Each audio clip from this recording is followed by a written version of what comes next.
मेधा शुरू से ही पढ़ने में होशियार और मेधावी छात्रा थी। अच्छी पढ़ाई के बाद अच्छा कॉलेज सिलेक्शन और फिर बहुत अच्छी जॉब। तूने तो मेरा नाम रोशन कर दिया मेधा। अरे लेकिन ये जो काम करने का तरीका है ना, इसे बदल ले। 18 घंटे काम करेगी तो कल को बच्चा कैसे संभालेगी? तुम्हारी तरह पागल नहीं हूँ माँ, जो बच्चे और परिवार में फंस जाऊँ। मैं तो जिंदगी खुल कर जीऊंगी। सब कहने की बात होती है बेटा, अपने बच्चे का सुख हर कोई चाहता है। वक्त बीतता है और मेधा की शादी हो जाती है।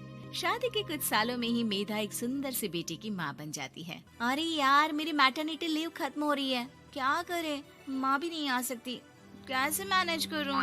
ऐसा करते हैं, इसके लिए एक केयर टेकर रख लेते हैं, वो देखा करेगी इसे। मेधा को पति की बात जंच जाती है और वो केयर टेकर की तलाश शुरू कर देती है। एक दिन उन लोगों के घर एक महिला आती है जो दिखने में पढ़ी लिखी लगती है। जी, क्या काम है आपको? मैम, मेरा नाम स्नेहा है। आपका एड देखा केयर टेकर का, क्या मैं आपके यहाँ काम कर सकती हूँ? हाँ, क्यों नहीं, लेकिन आप तो अच्छे घर की लगती हैं, फिर नौकरी क्यों? दरअसल मेरे ससुराल वालों ने मुझे घर से निकाल दिया क्योंकि मैं माँ नहीं बन सकती और माता पिता भी नहीं है इस दुनिया में। तो अरे अरे, कोई बात नहीं, तुम लक्ष्य को ही अपना बच्चा समझो और यहीं रहना, और किसी भी चीज की जरूरत हो ना तो बता देना। नेहा खुशी खुशी लक्ष्य को संभालने लगती है। रात को जब मेधा घर पर आती है, अरे क्या बात है स्नेहा, तुमने खाना नहीं खाया क्या? अरे दीदी, आपका बेटा टाइम दे तब ना। अरे तो जब वो सोता है तब खा लिया करो। तब तो मैं इसके पास ही बैठी रहती हूँ। कोई मच्छर या कीड़ा काट ले लक्ष्य को तो अब आप पकड़ो, मैं खाना खा लेती हूँ। स्नेहा वहाँ से चली जाती है। बहुत ही अच्छे से ख्याल रख रही है ये लक्ष्य का। मेधा, इतना तो शायद तुम भी ध्यान नहीं देती। मेधा को पति की बात बुरी तो लगती है, लेकिन कुछ नहीं कहती। धीरे धीरे स्नेहा मेधा और उसके पति के साथ बाहर भी जाने लगी।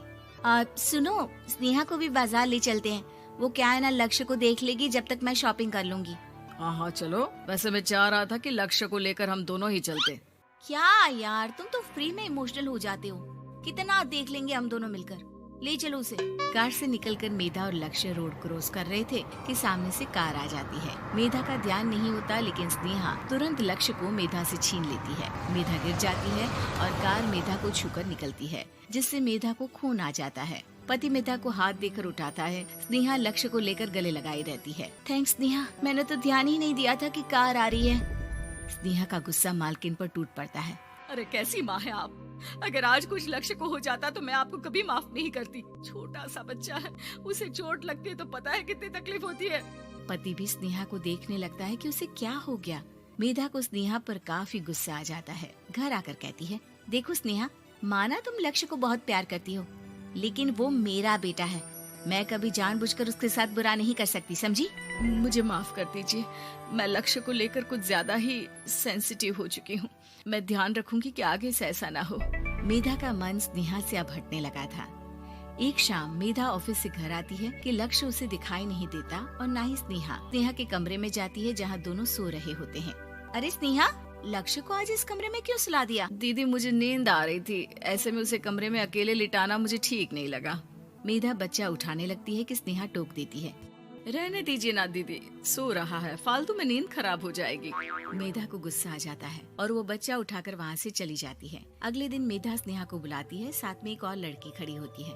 स्नेहा, अब तुम अपना कुछ और देख लो, हम लोगों को नई केयर टेकर मिल गई है, तुम इस हफ्ते घर छोड़ देना। स्नेहा का मन लक्ष्य को छोड़ने का नहीं करता, लेकिन नौकरी तो नौकरी होती है ना। स्नेहा घर से चली जाती है। धीरे धीरे महीने और साल बीतते जाते हैं और लक्ष्य एक नौजवान लड़का हो जाता है। लक्ष्य, आज मुझे मंदिर जाना है, ले चलोगे? ठीक है माँ, एक काम करके अभी वापस आता हूँ, तब तक आप और पापा दोनों तैयार हो जाइए। दोनों तैयार होकर बैठ जाते हैं, लेकिन लक्ष्य काफी देर तक नहीं आता। अरे मेधा, फोन तो करो लक्ष्य को, देखो क्या हो गया उसे।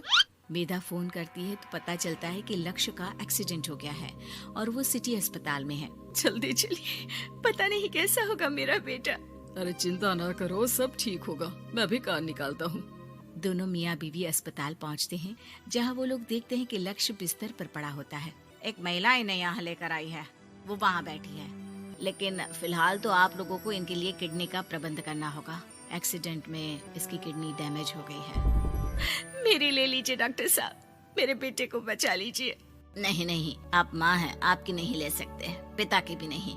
आप किसी रिलेटिव या दोस्त से पता कर लें, और हाँ थोड़ा जल्दी करें क्योंकि देर होने से मामला बिगड़ सकता है। मेधा बैठकर रोने लगती है कि वहाँ डॉक्टर आ जाते हैं। जिस औरत ने आपके बेटे को यहाँ भर्ती कराया था वो अपनी किडनी आपके बेटे को देना चाहती है। कौन है वो? कहाँ है वो? तभी वहाँ स्नेहा आ जाती है। स्नेहा तुम? मैं लक्ष्य को पहचान नहीं पाई थी, लेकिन आप लोगों को देखकर समझ गई कि ये लक्ष्य है, इसलिए वापस आ गई। मैं अपनी किडनी आपके बेटे को देना चाहती हूँ।